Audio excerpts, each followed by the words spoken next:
Oh yes, yeah. They'll ride a 60cc or a 50cc bike. Wow. A lot of the fathers actually encourage it. They take their boys out and they put around in the pits and watch Dad ride. Dad gets to go out and ride. Yeah. Yeah, that's the main thing. I guess that must be beneficial to get them started that young and get going. And Yeah, and everything is safe. They encourage safety, and I think actually, Yeah. again, the government's been really responsible for that too in Saskatchewan.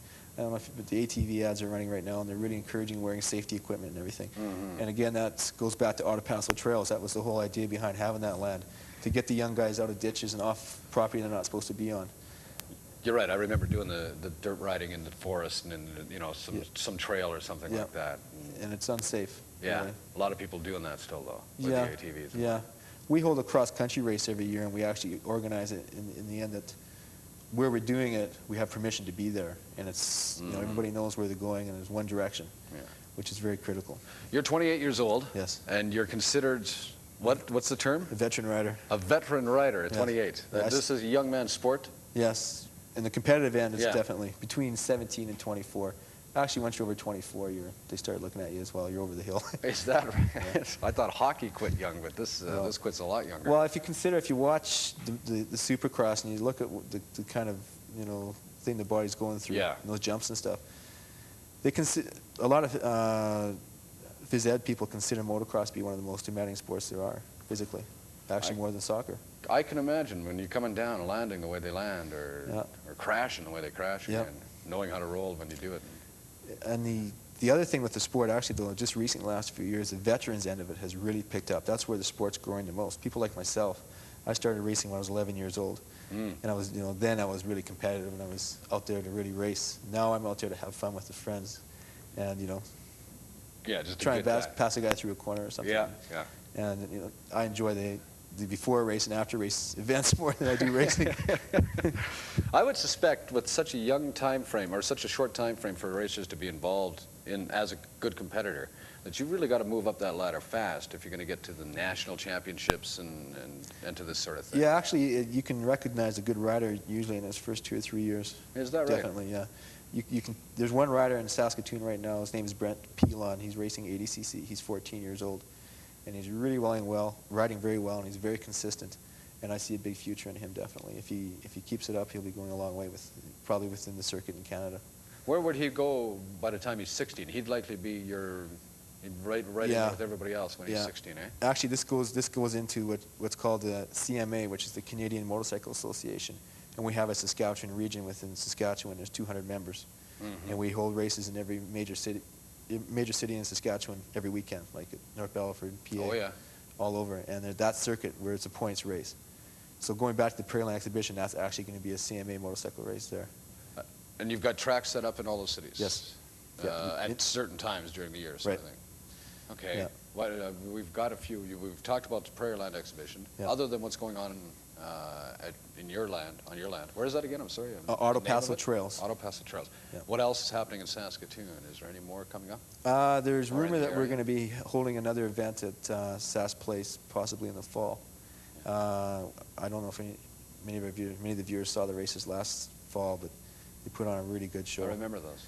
Yeah. Yeah, and I think the promoters are going to be coming back for that again because it's growing everywhere else. So they've contacted me and said they're interested. I don't know how far they're going to take it. It is a really growing sport. It's a young sport, isn't it? When you really think, in terms of like stock car racing's been around for how many years? Yeah. That sort of thing. Motocross hasn't been around for much more than 20. Yes, 25 years. motocross really evolved in a big way probably about 1960. Yeah. And it was very popular in Europe to start with. Oh, is that right? Yeah, actually way before anybody was even looking at it here. And it still is popular in Europe, but it's the outdoor motocross. Whereas the United States has taken over in indoor motocross. A lot of the stations carry the races in LA Stadium, Pontiac, Michigan, all that. And it's big there. They get large crowds. And actually, in Canada, in Montreal Stadium, the last race they had there last August was 70,000 fans. Whoa, that's great. Supercross. That is great. And Al Dick and Ross Patterson were racing at that race, who are going to be here this summer at the grandstand. I guarantee you they'll put on a good show. That's really good to have. Like I say, bringing those people in to Saskatoon to do this, national riders, I guess you'd call them. Yeah, national caliber riders, Yeah. and they're very good at what they do. But we're also, that night, we're also going to have races for juniors, novices, people who haven't raced that kind of thing before. Oh, yeah. It's going to be a good opportunity for them to get out there in front of a crowd and show their stuff. And it'll also be good for the crowd to see it. Okay, it's different for you, obviously, as a racer, when the crowd is sitting all in a grandstand instead of scattered throughout the... It's entirely Yeah. different. And You can hear them. You can hear them. That night as well, though, we'll be racing the quads, too, which are the four-wheelers. And they're exciting to watch, too. There'll be 12 of them on the line. And they can really make a ruckus, too. Trying to start out with those guys sometimes, I've noticed, it gets crowded. Yeah, well, what they do is the tracks are designed so they have a funnel corner. And you start maybe 12 quads on one line, and they funnel into one corner. So, I mean, only 2 guys are going to go through that corner, and whatever happens to the rest, who knows? The motocross is designed that way, too. Being 28s, are you getting old in the sense that when you start to fall off the bike, that sort of thing, that it's starting to hurt more? Is that what you're feeling, or is it the agility to do it?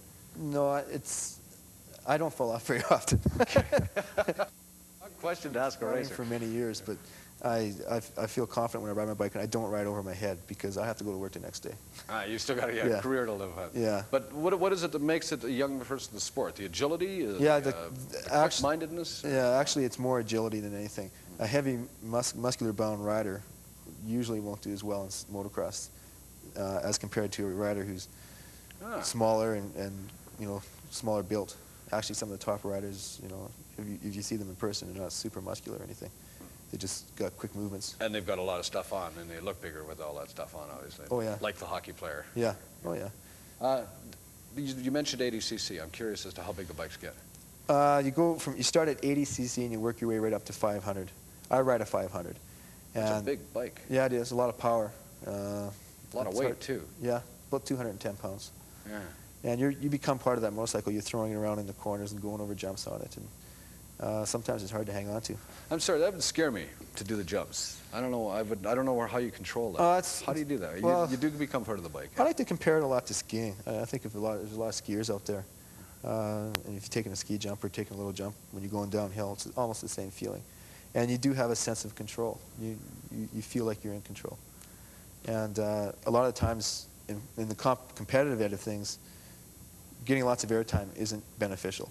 You're better off to get on the ground and be going fast. Right, you're losing time when you're in the air, in a sense, eh? Yeah. So that's what brings in sometimes, like, some of the Supercrosses. We'll put on a long jump race where we see who gets the longest jump, and they win an award for it. Do you have people who are into that within your organization here? Yeah, we have quite a few good jumpers, yeah. Yeah. Do you have your own jumping competition? Depending on our time schedule at the Prairie Land Exhibition, we'll probably be putting one on. Oh, good. We'll have a jump contest. It takes 5 minutes to get the top riders, and they go out and put a show on. We did that at Sass Place last fall, and it was really popular with the fans. Yeah, they want to see it in the air. They want Actually, too, again, at the Sass Place, it was really interesting.